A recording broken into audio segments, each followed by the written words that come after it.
From June 1941 onwards, the Second World War began to transform into a true hell on earth. The German soldiers, who in 1939 had already been shocked by the misery of Polish villages, felt an even stronger repulsion as they entered Soviet territory. There, they encountered prisoner executions carried out by the NKVD and the precarious conditions of collective farms, turning the so-called Soviet paradise, a phrase Goebbels used with biting sarcasm, into bitter irony. The propaganda minister quickly understood, with his twisted ingenuity, that it was not enough to foster contempt and hatred. It had to be intensified and shaped to support the regime's narrative. Hatred, combined with fear, became the most powerful tool to instill a mentality of extermination.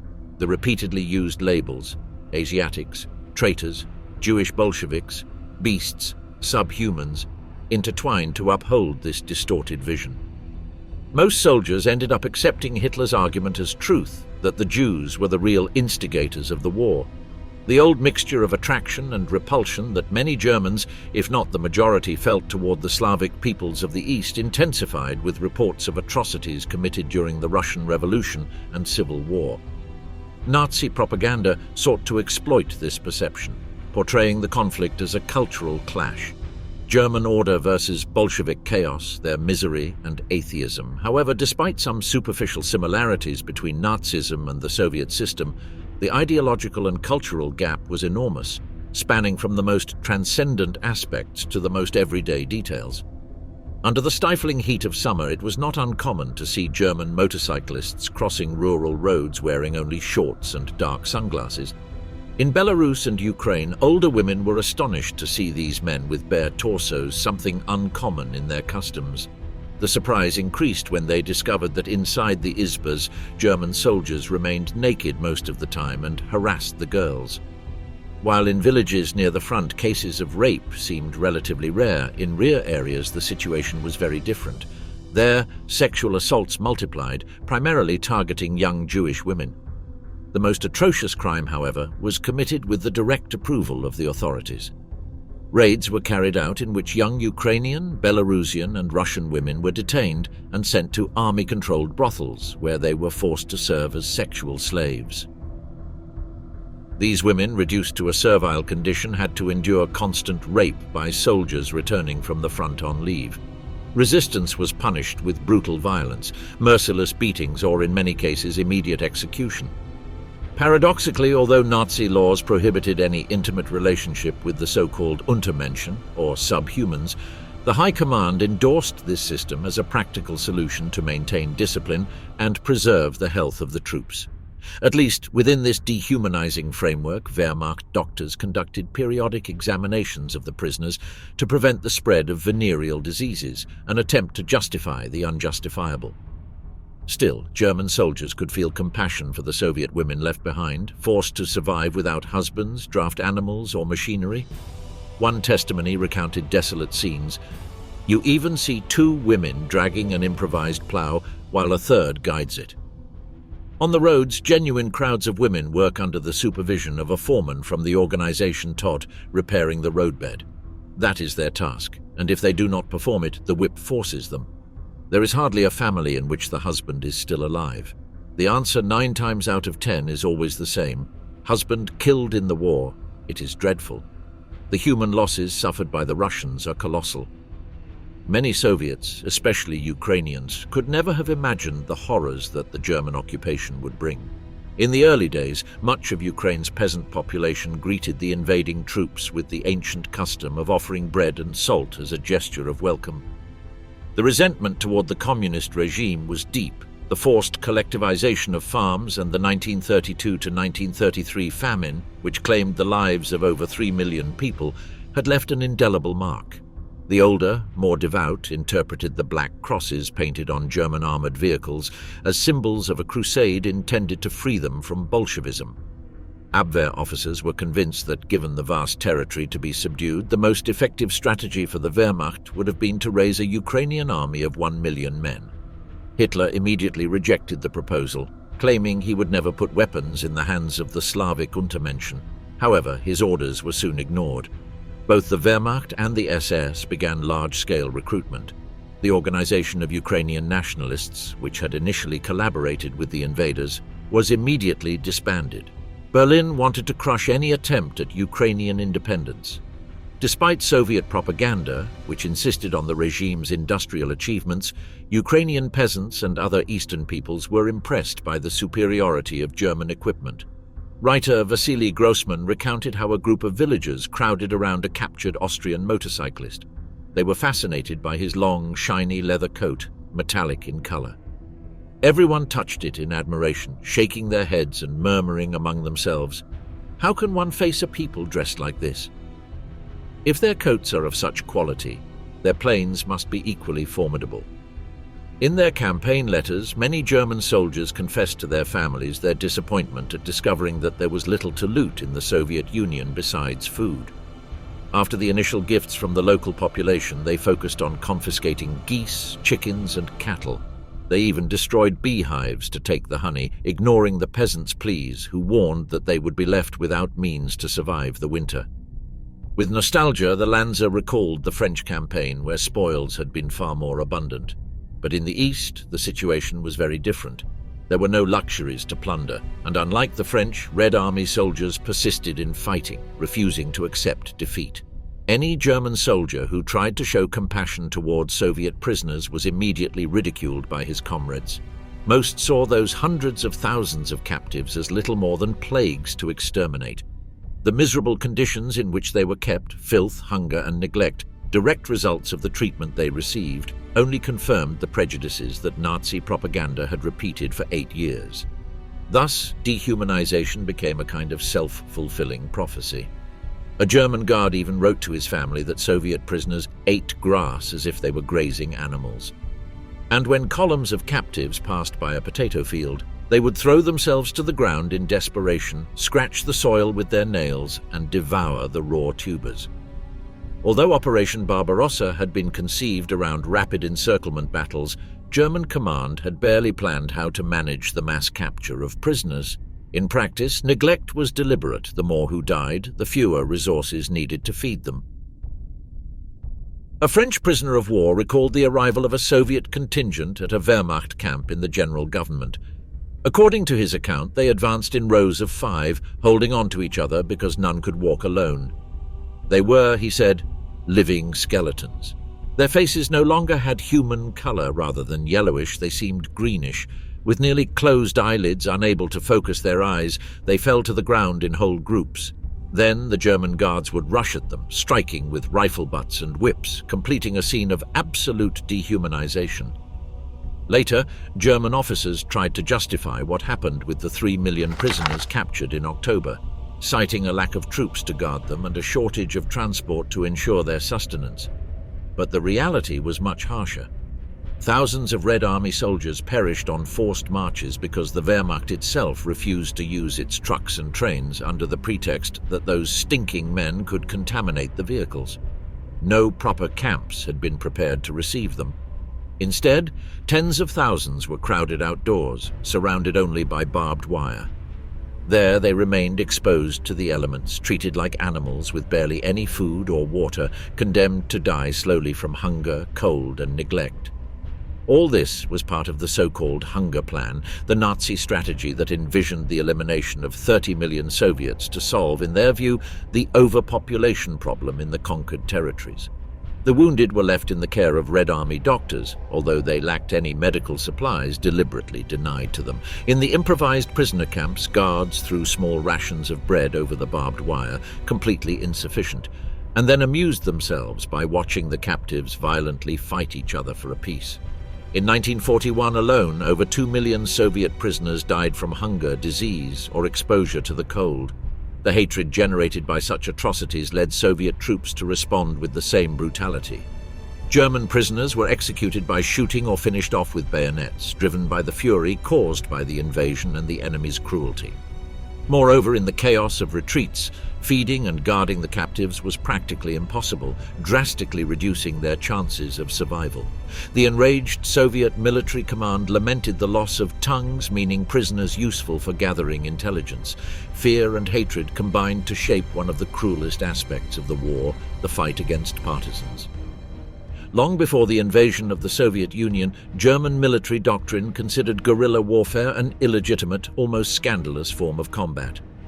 It was therefore unsurprising that the German High Command soon issued orders to summarily execute political commissars and irregular fighters. However, even before Stalin made his famous call to resistance in his speech of July 3, 1941, hotspots of insurrection had already arisen. Groups of Red Army soldiers trapped behind enemy lines began to organize spontaneously. They were joined by peasants and civilians fleeing the destruction of their villages. In forests and swamps, these men and women, accustomed to rural life, applied their knowledge of terrain, camouflage, and ambush tactics. Soon, the partisans became a much more serious threat than the German strategists had calculated when planning Operation Barbarossa. By early September 1941, guerrilla warfare in Ukraine was already an unavoidable reality. 63 partisan detachments, comprising nearly 5,000 men and women, were operating actively behind German lines. The NKVD, far from being satisfied with these groups, planned to deploy 80 more while training over 430 for support tasks in the rear. Altogether, more than 20,000 fighters were already in action or about to enter it. Some of these partisans received training so specialized that they could pass themselves off as German officers. Their range of targets was wide: railway lines, military convoys, locomotives, supply trucks, mail routes, fuel depots, bridges, airfields, and even telephone and telegraph lines. With radios parachuted from Moscow, the detachments, mostly led by NKVD border guard officers, maintained constant contact with the Soviet capital, transmitting key information and receiving direct orders to coordinate their operations. As expected, the expansion of the partisan resistance turned Hitler's idyllic vision of the supposed Garden of Eden in the east into a mirage. German settlers and Volksdeutsche, who had been promised fertile land and absolute submission of the local population, soon realized that this colonization dream was surrounded by violence and constant danger. The Lebensraum project demanded clean territories and obedient peasants, but reality was very different. Nazi reprisals quickly became harsher. Every village near a partisan attack was burned to the ground. Hostages were shot without mercy, and public executions of women and girls accused of collaborating with the resistance often aimed to instill terror. However, the greater the brutality of the reprisals, the stronger the determination to resist. Partisan leaders even deliberately encouraged these punishments, convinced that hatred toward the occupiers would grow with each act of cruelty. In this scenario, described by many as a true Iron Age, human life was devalued to the point of irrelevance. For the Nazis, this indifference reached its extreme when the victims were Jews, reduced in their ideology to mere obstacles to be eliminated. The Holocaust unfolded in two major stages. First, mass shootings, and later, systematic elimination through the use of gas chambers. The process that led to the industrial machinery of the extermination camps was not uniform but gradual and uneven.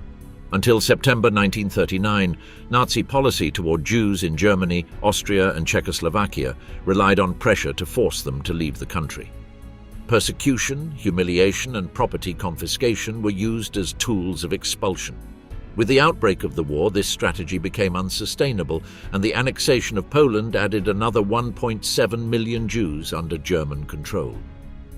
In May 1940, during the military campaign against France, Heinrich Himmler presented Hitler with a memorandum titled "Considerations on the Treatment of Foreign Populations in the East." He suggested that Poles deemed racially suitable be absorbed into German society, while the rest should be relegated to the status of servants. Regarding the Jews, he proposed removing them from Europe through a plan of forced emigration to Africa or other distant colonies. At that time, Himmler still considered physical extermination a procedure typical of the Bolsheviks and alien to the German spirit. Himmler's proposal to expel European Jews focused on the French island of Madagascar. Adolf Eichmann, still in a minor position within the Nazi bureaucracy, even considered Palestine, under British mandate, as a possible destination. Reinhard Heydrich, Himmler's right-hand man, agreed that emigration was not a viable solution for the more than 3.7 million Jews living in German-occupied territories, and instead advocated a territorial solution. The plan, however, faced an insurmountable obstacle. Even if the Vichy regime had agreed to deportation, the so-called Madagascar project was impractical due to British naval supremacy. Nevertheless, the idea of concentrating Jews in a large reserve, regardless of their exact location, remained for a time the preferred option of the Nazi authorities. In March 1941, when the ghettos in Poland could no longer contain more people, the idea of mass sterilization emerged. At the same time, while planning the imminent Operation Barbarossa, the Nazi leaders conceived an even more ambitious project: to move European Jews, along with tens of millions of Slavs, into the interior of the Soviet Union once military victory was achieved. The plan envisaged that, after reaching the Arkhangelsk-Astrakhan line, the Luftwaffe would destroy by bombing any remaining weapons factories and communication centers in the Urals and beyond. Hans Frank, governor of the general government in Poland, saw the invasion as the perfect opportunity to deport all the Jews concentrated in his territory. Other leaders, such as Reinhard Heydrich, focused on more immediate matters, mainly the so-called pacification of the occupied areas. For Hitler, this concept allowed no doubt.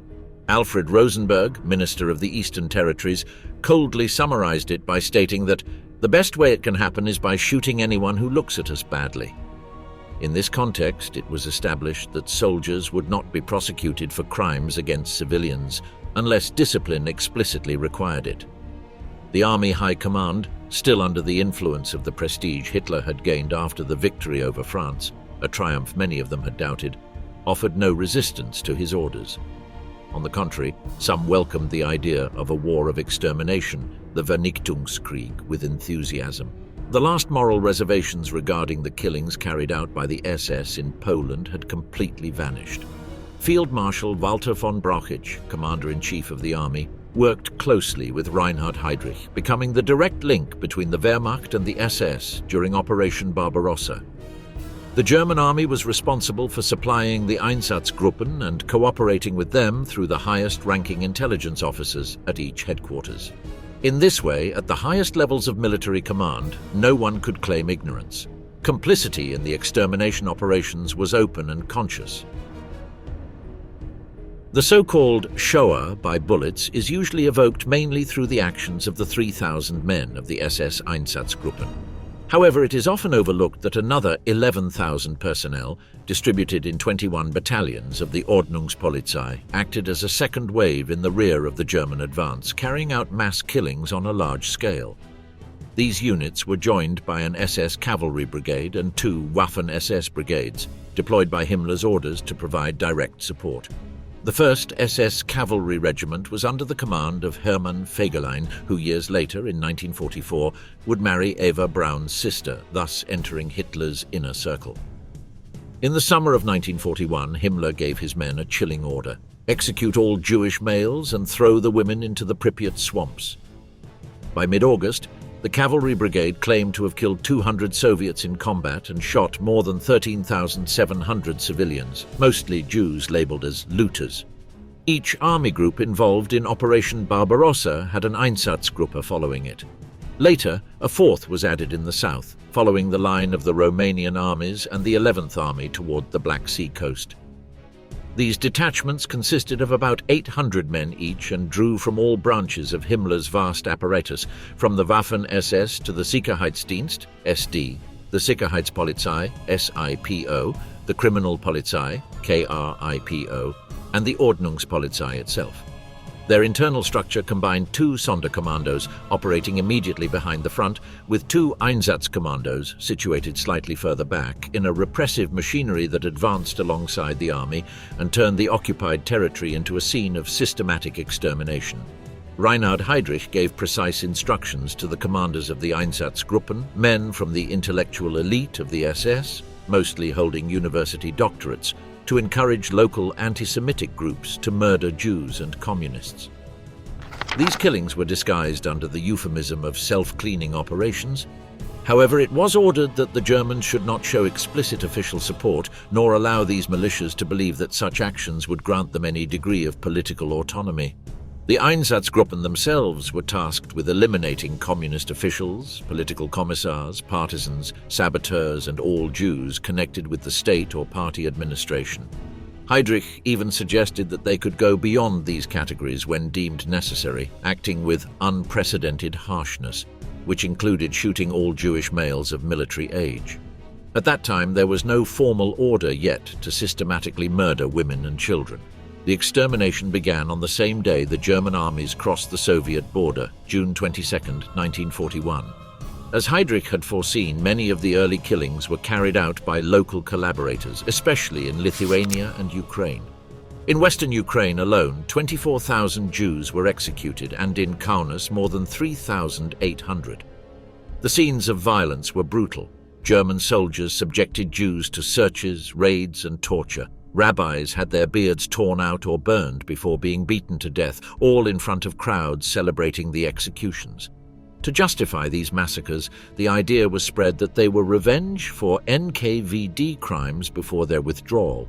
Soon after, the Einsatzgruppen and police units began organizing mass raids, in which hundreds or thousands of Jews were detained and killed within hours. Victims were forced to dig their own graves under the supervision of their executioners. Anyone who stopped or worked too slowly was executed on the spot. They were then ordered to undress, partly to search the clothing for money or valuables, partly so the uniformed men could appropriate them. Kneeling at the edge of the trench, they were shot in the back of the head, falling face first into the freshly dug grave. Some SS and police units applied a different method, considered by them more efficient. They forced the first group to lie at the bottom of the pit and shot them there. The next group had to lie on top of the corpses, head to feet, before meeting the same fate. This macabre method became known as the sardine can. Elsewhere, victims were locked in synagogues, which were then set on fire. Those who tried to escape were shot. Himmler's visits to the execution areas meant to encourage his men actually served to expand and intensify the killings. The initial target, Jewish officials connected to the party or state, soon expanded to all Jewish males of military age, and shortly after to all men, regardless of age. By late June and early July 1941, it was primarily local anti-Semitic groups who began killing women and children. However, by the end of July, the Einsatzgruppen, Waffen-SS brigades, and German police units also assumed responsibility for the systematic execution of Jewish women and minors. About 26 police battalions recruited from the local population collaborated in these massacres, mobilized despite Hitler's explicit prohibition against arming Slavs. Most of these collaborators were motivated not by ideology, but by the opportunity to plunder their victims before killing them. Some German enlisted soldiers and even members of the Luftwaffe actively participated in the killings, as later revealed by interrogations conducted by the 7th Department of the NKVD on prisoners of war. A pilot from the 3rd Air Squadron confessed to being present at the execution of a group of Jews in a village near Berdichev at the beginning of the invasion. A Gefreiter from the 765th Engineer Battalion, named Traxler, reported witnessing mass executions near Rovno and Dubno by SS soldiers. When one of them remarked on the horror of the scene, a non-commissioned officer from the same unit, named Graf, coldly replied, "Jews are pigs, and killing them shows that you are a civilized person."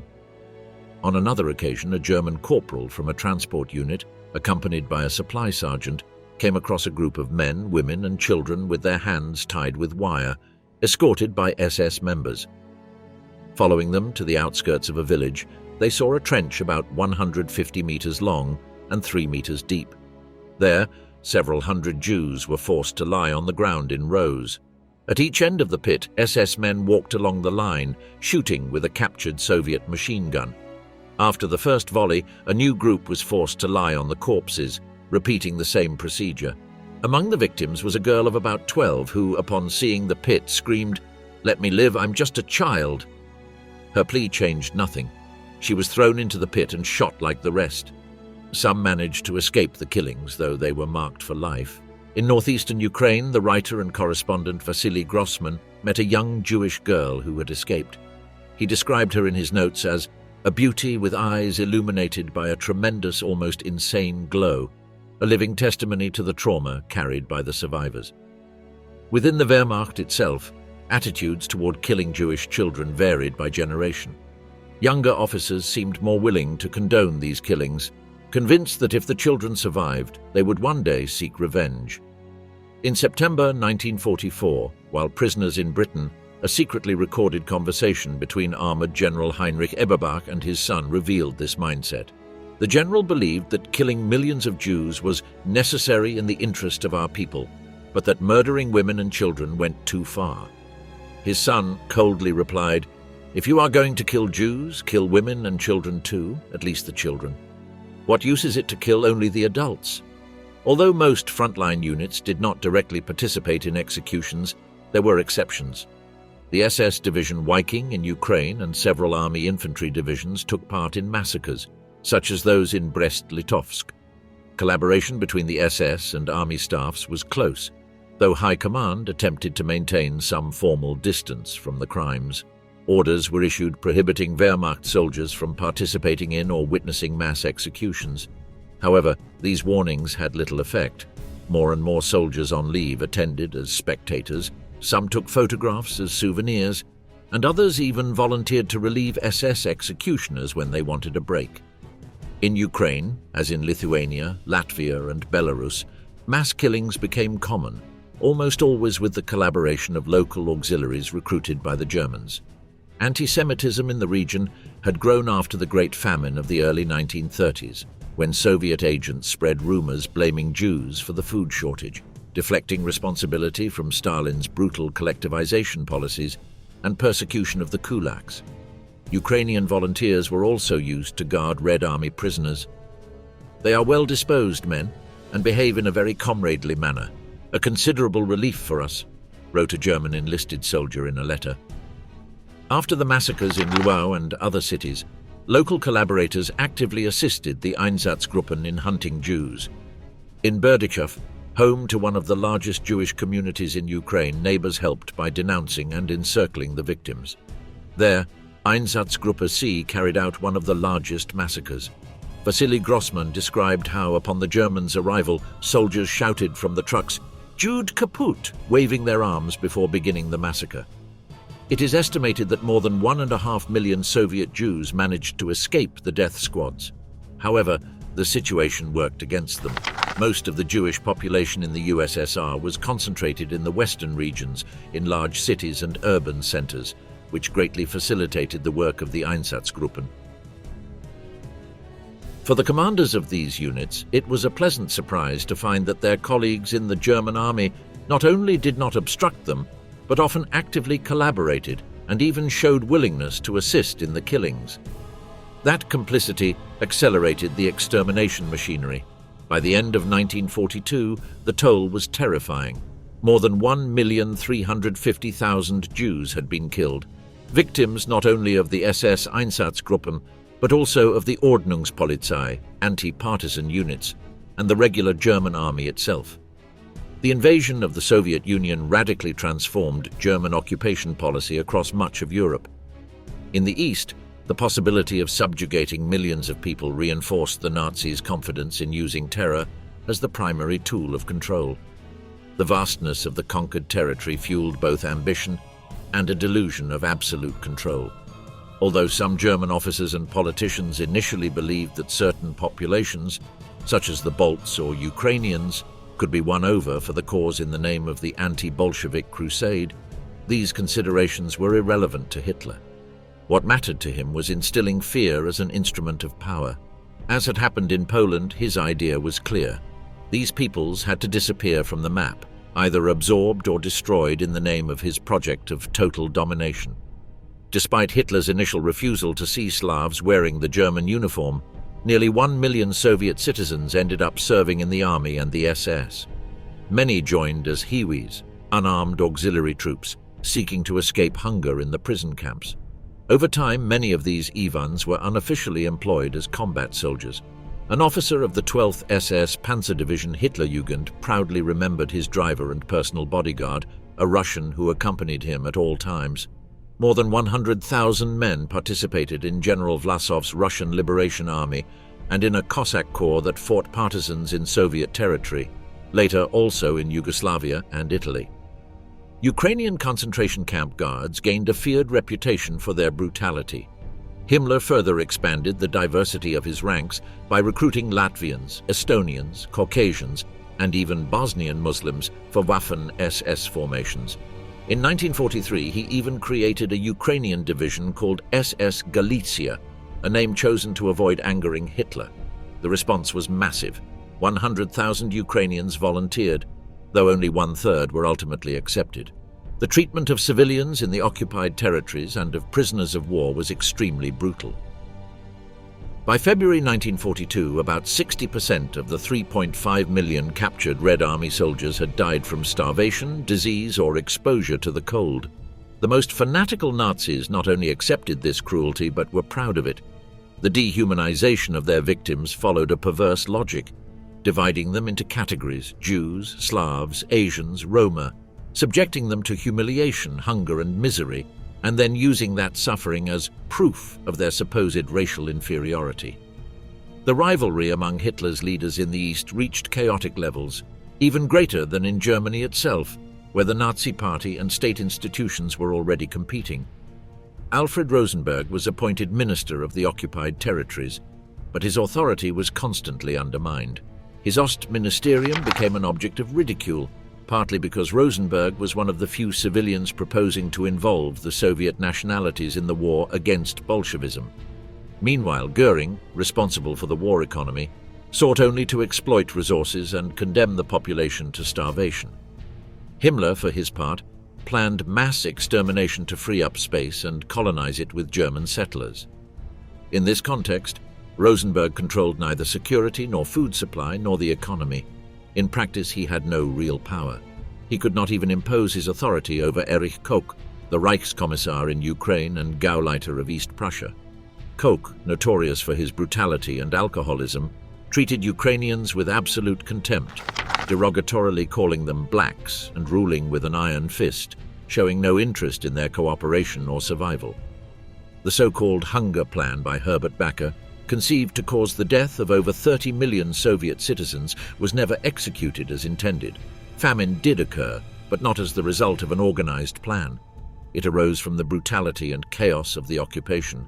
Military commanders ignored orders to isolate cities and let inhabitants starve, since the Wehrmacht needed to keep millions of Soviet workers alive to sustain its own war effort.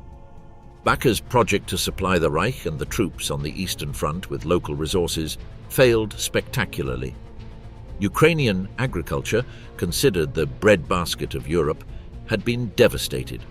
The Soviets had implemented a scorched earth policy, the war had depopulated vast regions, tractors had been evacuated, and partisans constantly harassed production.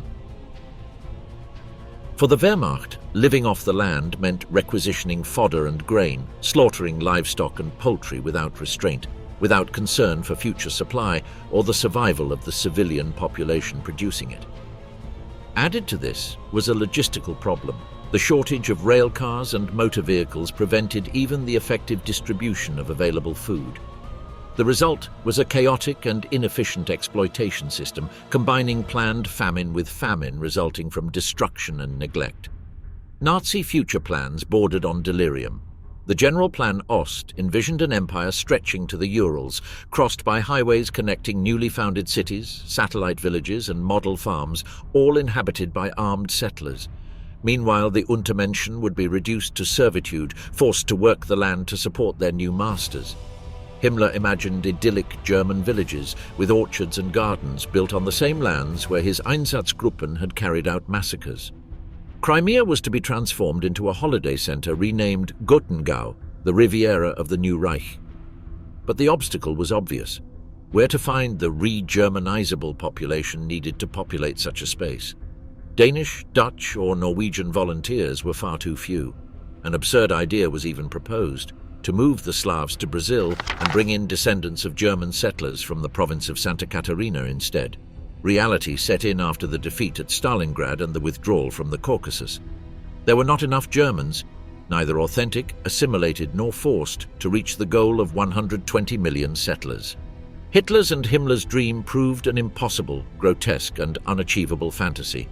The policy of ethnic cleansing and forced relocations in Central Europe was not only brutal but also a colossal waste of resources and labor at a time when the outcome of the war was still uncertain. The new settlers, unable to work the land as efficiently as those who had been expelled or exterminated, caused a catastrophic collapse in agricultural production.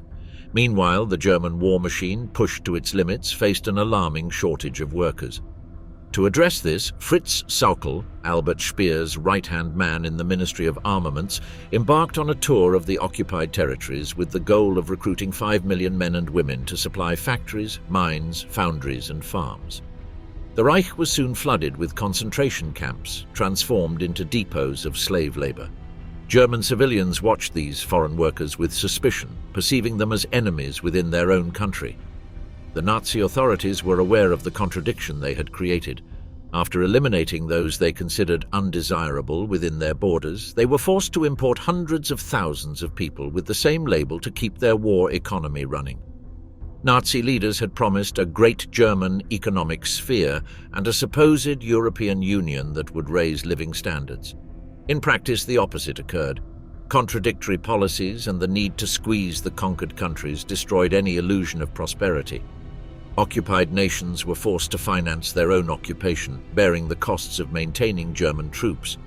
Many local businesses collaborated closely with the new masters and profited, but for the general population, the reality was massive impoverishment. Only Denmark, which maintained a semi-autonomous status, partially escaped this fate. Most Western European states were forced to hand over between a quarter and a third of all their tax revenue to Germany. Additionally, much of their agricultural production was requisitioned to ensure that Reich citizens did not go hungry. In the occupied territories, these measures caused severe inflation and fueled a thriving black market, which became the only way out for millions of families struggling to survive under the exploitation of the Nazi regime. The death chambers, the industrial hell of the Holocaust. The scale of the plan devised by Reinhard Heydrich and presented at the Wannsee Conference in January 1942 was terrifying. One of his closest collaborators described him as a man of insatiable ambition, great intelligence, and boundless energy. The so-called final solution was conceived to exterminate more than 11 million Jews, according to Adolf Eichmann's calculations.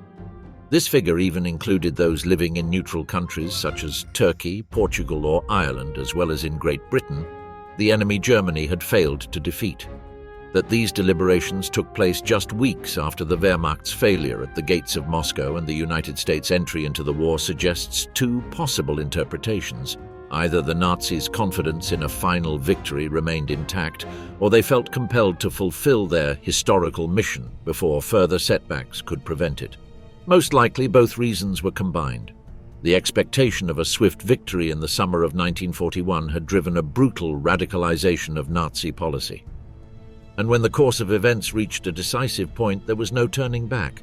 Thus, the so-called Shoah by bullets became the precursor to something even more sinister. The Shoah by gas, the definitive step toward industrialized extermination.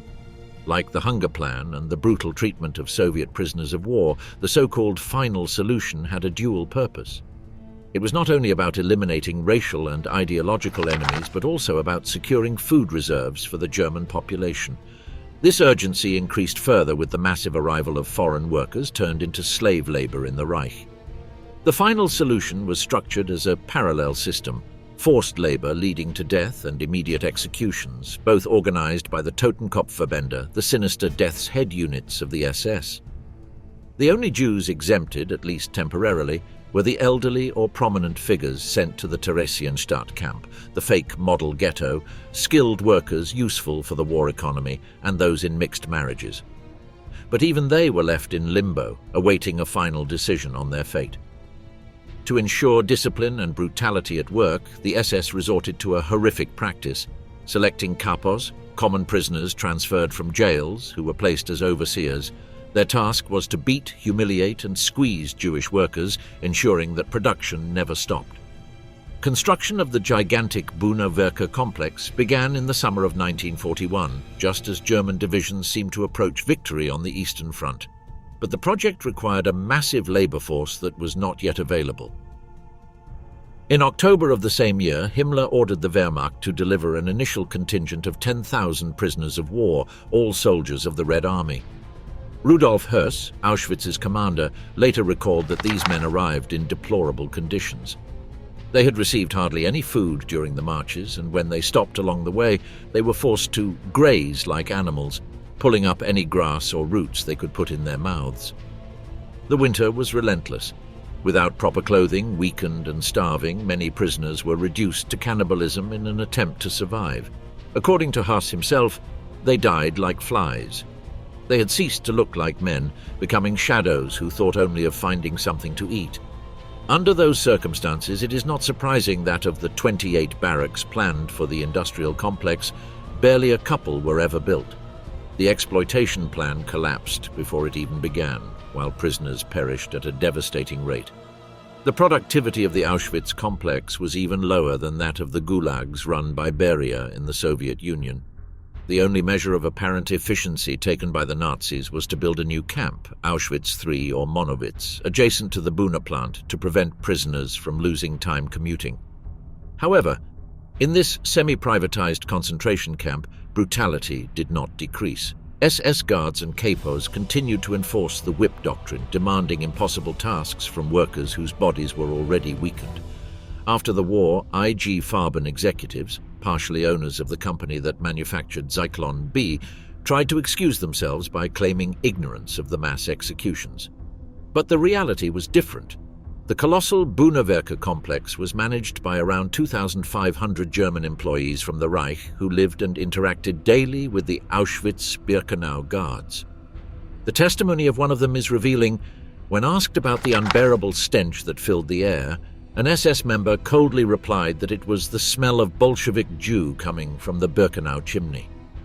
In May 1942, when the number of Jews deported to Auschwitz reached unprecedented figures, the SS decided to transfer the remaining Polish political prisoners to forced labor camps in Germany. Shortly after, on July 17th, Heinrich Himmler visited Auschwitz to inspect the constantly expanding complex. His arrival was received with a grotesque display of apparent solemnity as the Reichsführer SS's car passed through the main gate of Auschwitz I. The camp orchestra, composed of Jewish musicians, played the triumphal march from Verdi's Aida, a scene as macabre as it was symbolic of the perversion of the Nazi system. The Reichsführer SS stepped out of the car, paused for a few seconds to listen to the music, and returned the salute to Rudolf Höss. Together, they inspected an unusual honor guard, prisoners dressed in striped uniforms, freshly washed and ironed for the occasion. Himmler, with his inseparable glasses and receding chin, observed them with cold indifference before heading with Höss to the command office. There he was shown the plans for expanding the complex, new gas chambers and even larger crematoria, designed for industrial-scale extermination. Later, accompanied by his entourage, Himmler went to the camp train station to witness the arrival of a transport of Dutch Jews. The orchestra played again, offering a mirage of order and normality. An officer of Free France, deported to Auschwitz, would later recall, "At first, people were deceived by that apparent order and the music. But soon they perceived the stench of death, and when the separations began, they understood what awaited them." The First Division was brutal, men on one side, women and children on the other. The chaos of torn-apart families was quelled with dogs and whips. That scene of terror was exactly what Himmler had come to witness, the selection process on the ramp, led by 2 SS doctors. They decided with a simple gesture who would be sent to the forced labor barracks and who would die immediately in the gas chambers. But even those selected to work were doomed. Few survived more than 2 or 3 months, devoured by hunger, exhaustion, or beatings. Most ended up in a gas chamber anyway, consumed by a system that made no distinction between immediate death and slow death. Himmler personally accompanied the group destined for the gas chambers of Bunker No. 1 and, through a small window, witnessed the prisoners' agony. His interest was not limited to the procedure itself. He also wanted to assess the impact these executions had on the SS men, as he still remembered the psychological toll suffered by the Einsatzgruppen during the killings in the East the previous year. After the execution, he observed how the prisoners assigned to the Sonderkommandos removed the corpses and ordered Höss that from then on the bodies be cremated to avoid burial problems. The contrast in his personality was disturbing. Himmler, who claimed to shudder at the thought of the mass slaughter of animals in slaughterhouses, viewed with scientific coldness the killing of people he called human scum. In a letter to a subordinate, he wrote, "It is not a matter of Weltanschauung to get rid of lice. It is a matter of hygiene." With his meticulous, almost clinical demeanor, he presented himself as a bureaucrat of extermination while enjoying portraying the SS as a kind of chivalric order with neo-Gothic overtones. From Auschwitz-Birkenau, Himmler and his entourage drove to Auschwitz-Monowitz to visit the Buna Werke industrial complex.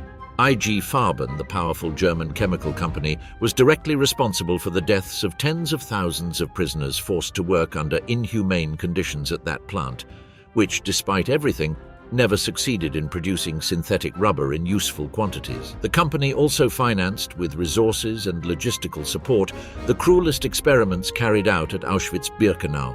Hauptsturmführer Dr. Josef Mengele, notorious for his sadism, used children, particularly twins, and also adults as human guinea pigs in macabre studies that combined pseudoscience, torture, and murder.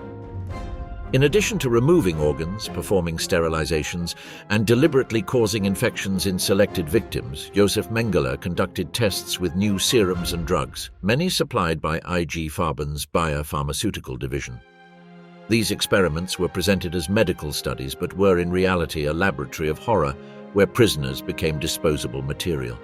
Mengele did not act alone. Dr. Helmuth Vetter, also an SS member and connected to IG Farben, conducted experiments on female prisoners in Auschwitz. The company requested 150 women for its tests, and Rudolf Höss, the camp commander, asked for 200 Reichsmarks for each. After negotiations, the price was reduced to 170. None of those prisoners survived.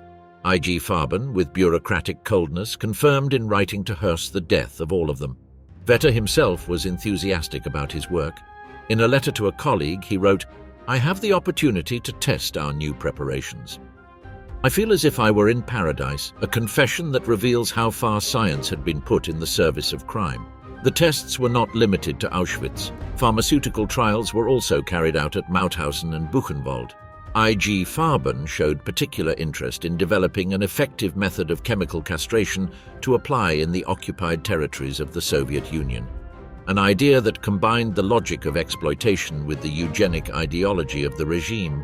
Himmler strongly supported Professor Karl Klauberg's sterilization experiments at Auschwitz. The participation of renowned doctors in these atrocities is a chilling example of how the ambition to gain unlimited power and prestige could cloud the judgment of highly educated individuals. Under the Nazi regime, many of them presented their cruel practices as research supposedly beneficial to humanity, when in reality they were nothing more than torture disguised as science. The rhetoric of Nazism reinforced this perversion. Medical metaphors were frequently used to justify extermination, speaking of the removal of tumors within society. This language was combined with macabre humor. Shipments of Zyklon B, the gas used in the death chambers, arrived in trucks marked with the Red Cross emblem. Despite the strict oath of silence imposed on SS officers and soldiers, the secrets of the camps could not remain hidden forever. In late autumn 1942, Dr. Kurt Gerstein, an SS gas expert, was so horrified by what he witnessed during an inspection that he broke the silence. On a train journey from Warsaw to Berlin, he recounted in the dim light of a compartment everything he had seen to the Swedish diplomat Baron von Otter. Von Otter faithfully transmitted the information to his ministry in Stockholm, but the Swedish government, fearing reprisals, decided to file it away. However, the truth continued to leak out. Through the Polish National Army and other networks, the Allies began receiving increasingly clear reports of what was happening in the death camps. The commander of Auschwitz, Rudolf Höss, stood in stark contrast to the intellectual elite of the SS, which focused primarily on the Sicherheitsdienst. Höss was neither a theorist nor a refined ideological fanatic. He was a middle-aged ex-soldier, rigid, obedient, and unimaginative, who had risen through the ranks of the concentration camp system simply by following orders to the letter. Primo Levi would describe him not as a monster or a sadist, but as a vulgar, arrogant, tedious and mediocre man, incapable of independent thought, yet able to carry out mass extermination without flinching. His civility toward his superiors was absolute, and he regarded Himmler as an almost divine figure, comparable to Hitler. Höss's portrait becomes even more grotesque when reading how he presented himself as a man of family values, an exemplary head of household while in practice dedicating every day to destroying the lives of thousands of families.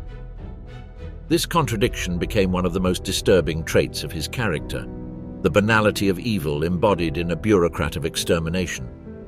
In his memoirs, bordering on self-pity, Höss complained about the alleged low moral quality of the SS personnel assigned to Auschwitz, particularly the kapos recruited from ordinary criminals. These prisoners wore a green triangle on their uniforms while other groups were identified with different colors. Jews with yellow triangles, political prisoners with red, Spanish Republicans with dark blue, and homosexuals with pink. Female kapos were particularly feared. In Budi, a subcamp of Auschwitz, a punishment detachment was led by ordinary female prisoners who had gained a reputation for cruelty. Höss described with apparent astonishment the violence of these women. He recounted how they attacked French Jewish prisoners until they killed them with axe blows or strangled them with their own hands. He summarized it himself by saying, "It seems incredible to me that human beings can turn into such beasts." Although Höss claimed to be horrified by the brutality of the female kapos, in practice he encouraged corruption and violence within the camp. He even went so far as to reward male kapos with access to an improvised brothel, a shed where Jewish female prisoners were forced to satisfy their desires, until they were finally sent to the gas chamber. This macabre system demonstrated the complete dehumanization to which the victims were subjected, turned into disposable objects in the service of the SS and their collaborators. At the opposite extreme, the most privileged prisoners were Jehovah's Witnesses, derisively called Bible worms. They had been imprisoned for refusing military service, but in Auschwitz they enjoyed a peculiar status. They were employed as maids in the officers' houses and even as nannies for their children. The trust placed in them was so great that the SS even accepted their refusals to wash or touch military uniforms, considering it incompatible with the pacifist principles of their faith.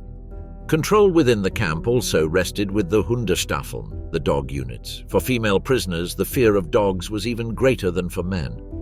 Their handlers, in a display of sadism, would occasionally release the leashes just for fun, triggering attacks that spread terror. It was probably this threat that prevented many women from attempting the fast route to death, as some men did by running into the barbed wire hoping to be shot immediately. Women knew that in their case it was more likely that guards would release the dogs to hunt them, prolonging their agony even further. Höss acknowledged that women often posed additional problems during the extermination process. In the gas chamber changing rooms, some hid their babies among piles of clothing in the hope of saving them. For this reason, the Jewish labor brigades, the Sonderkommandos, had to check every garment, and when they found a child, take it inside the chamber before the doors were closed. The commander was struck by the obedience of those prisoners who, through a tacit pact, preserved their lives for a few more weeks in exchange for cooperating with the machinery of extermination.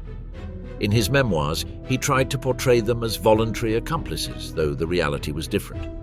The will to survive, even for a short time, outweighed any moral principle in an environment where human dignity had been annihilated. The certainty of inevitable death was overshadowed by the desperate need to cling to the last breath of life. Few dared to warn newcomers of the fate that awaited them. The Nazis had succeeded in creating a world where solidarity was destroyed, imposing an extreme social Darwinism that forced one to choose between prolonging existence for a few days or perishing instantly. The mission imposed on the Sonderkommandos was so macabre that it completely dehumanized them. Höss described them performing these tasks with cruel indifference, as if it were routine work. They dragged corpses while eating or smoking, and even during the cremation of bodies exhumed from mass graves, they continued chewing bread as if mass death had lost all meaning. Among the male prisoners, the best positioned were those assigned to the warehouse known as Canada, where confiscated goods were sorted. Clothing, shoes, glasses, and even human hair turned into raw material. Access to these basic items gave them a small advantage to survive a few days longer, but all knew they were dead in life.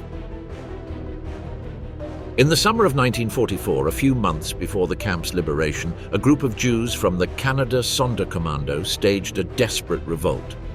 They managed to kill 4 SS guards before being gunned down. 455 prisoners were killed in the suppression. Beyond Auschwitz, the Nazi extermination plan expanded with new centers, Treblinka and Sobibor, as part of the so-called Action Reinhard, named in memory of Reinhard Heydrich after his assassination in Prague. The coordination of this project fell to Oswald Pohl, head of the SS Main Office for Administration and Economy, a relentless bureaucrat whose obsession was to make genocide an efficient and profitable process. For the Nazis, nothing was to be wasted. Gold teeth were pulled from the mouths of corpses. Clothing, suitcases, shoes and glasses were packed and sent to the Reich to be distributed among civilians who had lost everything in the bombings. Hair cut from victims before entering the gas chambers was stored and woven, as it was said to retain heat better than wool. Socks for Luftwaffe crews and submarine sailors were made from it. In practice, most of it ended up being used as mattress stuffing. The loot even reached the battlefronts. Upon returning from missions in the Atlantic, submarine crews received boxes full of watches as gifts. Many soon understood where this generosity came from. It was a macabre reminder that behind every object there was a life cut short in the crematoria of the East. One could say that the success of the mass murders depended on the uninterrupted flow of a conveyor belt tasked with putting the victims, naked and quietly, into the gas chamber. But regarding the operation of the enslaved labor in that system, Pohl would never be able to solve the fundamental problem of the concentration camps. When one sets out to destroy their slaves through mistreatment, it is impossible to get good work from them, as was proven again and again.